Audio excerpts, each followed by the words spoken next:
change our direction, and we got to land someplace different, because just like the enslavement of African human beings one day was not the way to go, and it did not work, and this nation went to war, fought a war to stop that kind of devastation. I don't think we're going to have to go to war for us to get ourselves together. Duh. The war that it took me to get myself together was an internal war, and I fought it. I won the battle, and duh, I'm a better person. Well, what I went through and what I did to become a better person was not rocket science.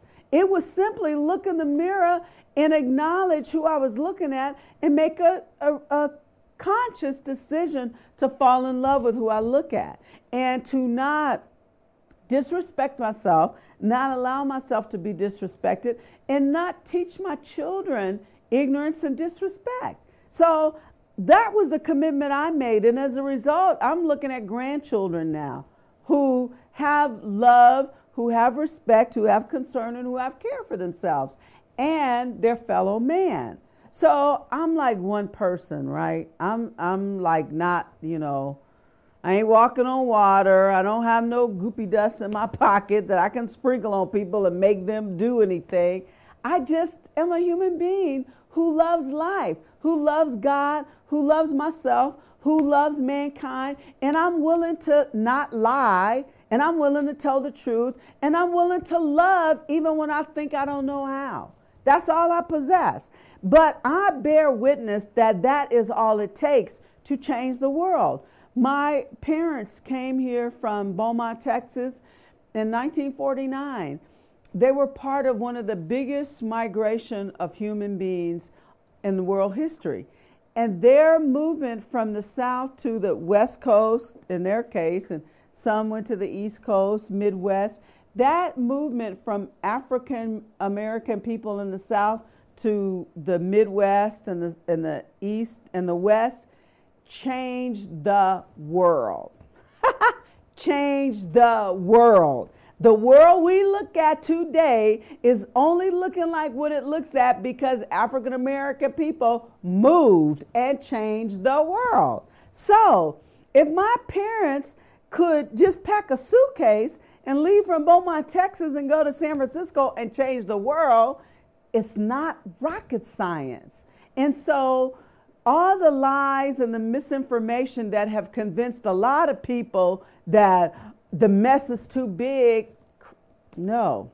The mess is not too big. In fact, the mess is only as big as you allow it to be. So if you clean up your act, me as a person, I don't use drugs, I don't drink alcohol, I don't cheat on my taxes, I take my clothes to the cleaners. I do some very basic things to have a stable, sane life. Well, that's all it takes. I went to college.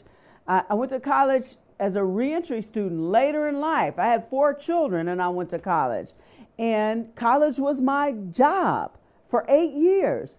And since I graduated, I've been a medical social worker ever since. So I see pain and agony and suffering firsthand. But I don't sit in my office and lock myself in my office because I work in a hospital where people are suffering. I embrace it. I run to it.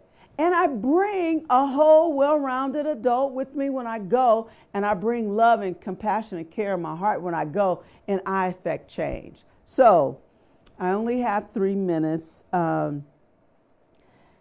You have the right to change this world. Don't let ignorance and brainwashing convince you that it's okay to not do nothing and then grow old and die. The world needs your love, needs your grace, needs your commitment, and it needs your efforts to be a better world. And yours and everybody you look at. So from here on out, look at everybody you see. Honor that African human beings were enslaved. They were brought to this country, and their efforts revolutionized the planet. their efforts, their work that they didn't get paid for, mind you. They didn't get paychecks at the end of the week. In fact, in most cases, many of them lost their lives needlessly through a lot of pain and agony and hatred. But they continued to work. And that work eventually produced all of us, me, my siblings, my family. And I can trace my family back many generations because my family loved themselves. Well, first they loved God, they honored God, they respected God, they loved each other, they loved themselves, and they were willing to make a better way. Every generation made a better way for the generation that was coming behind them. Well, we have that same obligation, we have that same task, and we could do it real easy by first stop distributing narcotics all over the country.